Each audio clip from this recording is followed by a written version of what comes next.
Alrighty guys, welcome back to another LEGO set review from BrickByBrick, and today we have set number 76113. This is the Spider-Man Bike Rescue, and this set was released in 2019 in January as part of the Marvel wave that was pretty much just Spider-Man. And, you know, that's not a problem. Spider-Man sets do sell well, typically, so LEGO does make quite a few of them. And these were sort of just comic-based. However, they also sort of slightly tied into the Spider-Verse, though not officially into the Spider-Verse licensed. But they did include characters from the movie, like Miles Morales. This set does have 2 instruction booklets. One builds the bike, and then one builds the other stuff that you see here. And, you know, it's a relatively small $20 set. You know, just 235 pieces. You know, relatively reasonable price per piece, and it does contain 3 figures, of which 2 are exclusive. So let's take a closer look. So here's the oversized spider bike, and I actually like this more than I was expecting to. I don't typically care too much for just random Spider-Man vehicles, but this one is actually sort of a nice build, and it doesn't feel as oversized as I was expecting, which I guess, I don't know, maybe being smaller than it looks on the box is a bad thing, but in this case, you know, it's more appropriately scaled to a figure, I think. Yeah, it's still ridiculously big, but it's a little bit better. The wheels spin up really well, actually, so I like that, and, you know, very drivable. On the sides, we have these 2 things, 2 assemblies that will angle up and down. This one over here is a stud shooter, and it shoots off these cool little spider weapons, which I think these were a new mold for this wave of sets, but I could be mistaken on that. And they just, you know, you attach a stud in, and then they shoot off from the stud shooter. Just, you know, pretty well, and, you know, have a little bit of impact to them. And you do get an extra of that assembly as well, in case you lose the first one. And on the other side, we got this that angles up and down. It actually has this assembly built up of these web blast pieces that come in a separate little bag, and I like that. It sort of creates a sort of dynamic look, and I think that looks cool, just the way it is.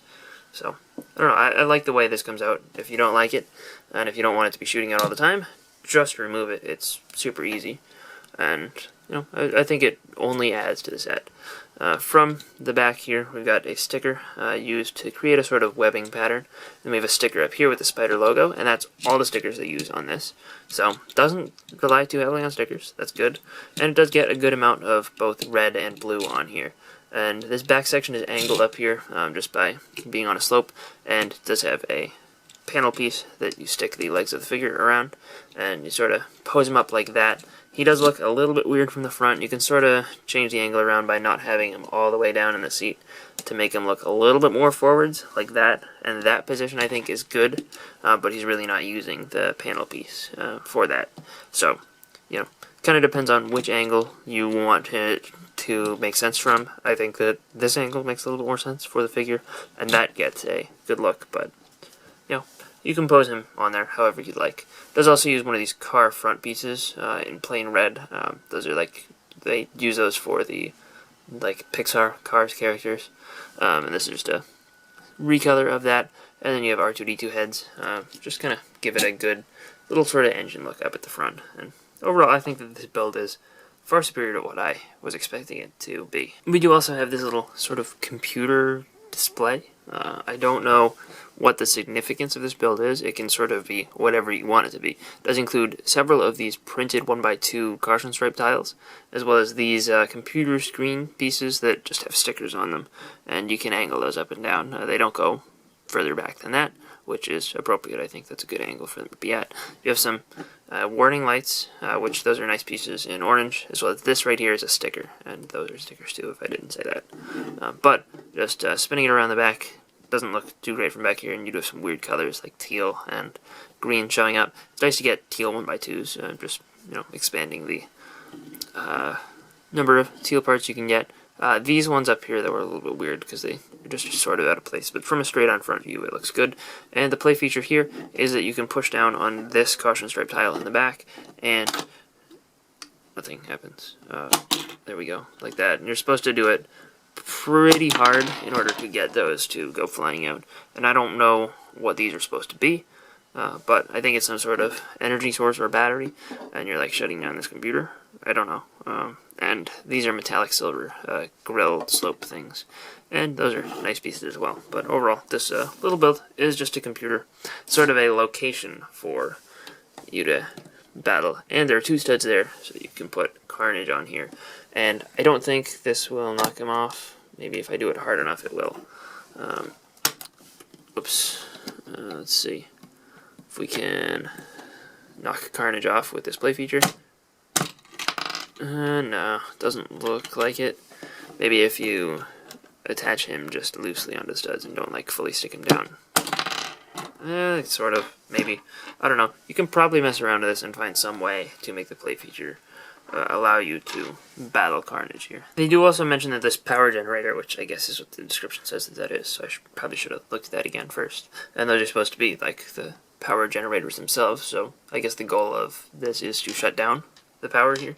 But they do mention that these are attachment points for web accessories, but all of the web accessories in this set don't have any open clips on them, so it really isn't. But if you were to build them up sort of like they do in some of the other like Far From Home sets, where it's one of those longer like these bar sort of pieces with one of the like bar attachments with a clip on the end, then you could do it there. But anyway, my point is that Miles has 2 built up ones here. One with a web at the end and one that's just like that. You have these web handcuffs, which you could attach to Carnage, and I'll show that when we get to the figures. And then these 2 pieces as well, which are extra as well. They're part of the web pack, but not officially used in the build. We'll start off with Carnage, who's sort of a ridiculously large and crazy build.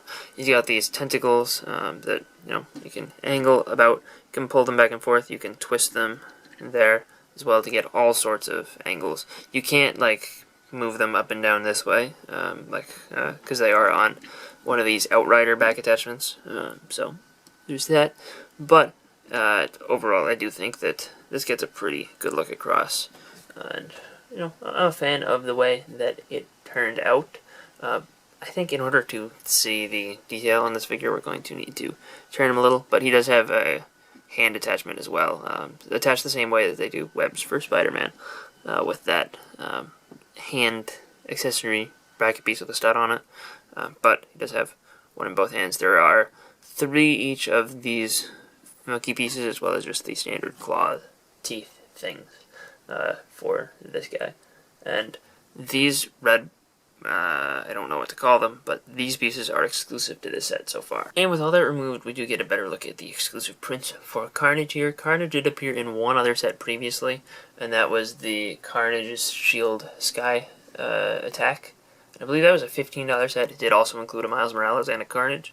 This Carnage figure, I think, is a little bit of a downgrade from the last one. It brings in the orange, which I don't mind in the body, but I think I would have preferred the mouth/teeth section to be white, like on the old one.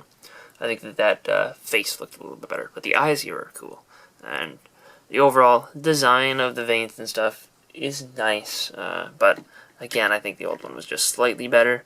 There's a little bit too little black on the back here, I think. I guess that changes when you put on the neck attachment, but the way this is, it's a little bit of a downgrade, but not huge. And if you missed out on the old one and are able to just get this one, I don't think that's terrible. But this is how those web handcuffs look attached to him.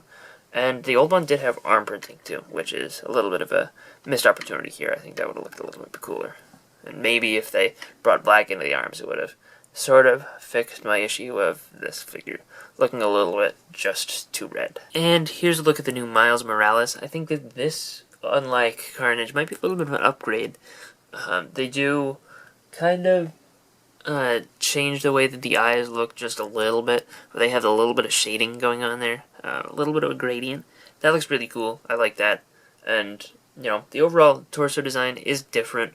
It's a slightly different suit, where it comes to a point there instead of it going all the way down to the body and leaving a gap between the sections of red. If you understand what I mean, you'll have to compare it to a picture of the old figure. Maybe, if I remember, I'll put one on the screen. But, it's a little bit of a different look, but I like it. And the back, I think the logo on this one is a little bit bigger. But overall, it looks cool, and this is a really nice version of Miles to get, especially with Into the Spider-Verse having just come out. This is a really good figure. Smart decision for them to put this guy back on the market. And last up, we have our more traditional Peter Parker Spider-Man, and again, this sort of looks like the Peter Parker design that they use in Into the Spider-Verse. Again, it's not directly inspired by it at all, but they do just use a relatively traditional suit design in that movie. So this works. And you do get the dual molded legs in this set. I think this is the cheapest set that they've included a Spider-Man with dual molded legs, but I could be mistaken there.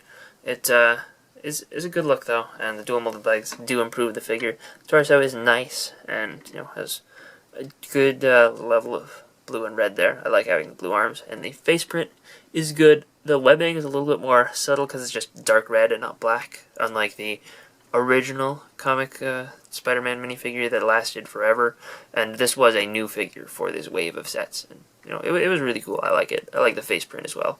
It does look a little bit more MCU-like with the face and has the smaller eyes, but I like it, and I think that it came out really nice. So I think this set is really successful at what it's trying to do. It's trying to provide a relatively cheap and easy to get Spider-Man set with a bike that's fun to play with and looks pretty okay.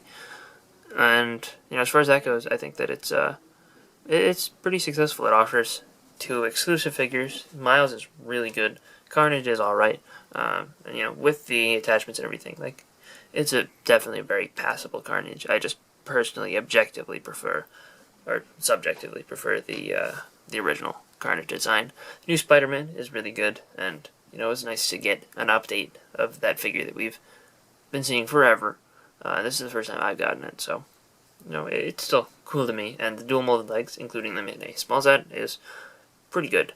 The bike itself, good playability. It's fun to drive around with. I like this dynamic web shooting. The little power generator, whatever it is, it's nice to have some sort of location to play with. It kind of combines being a vehicle set and a play set, and they're honestly about equal in size and part count. So, I think overall this is a pretty good set for just about any kid and any adult. I don't think $20 is unreasonable for this. Pretty much everything about it is well done.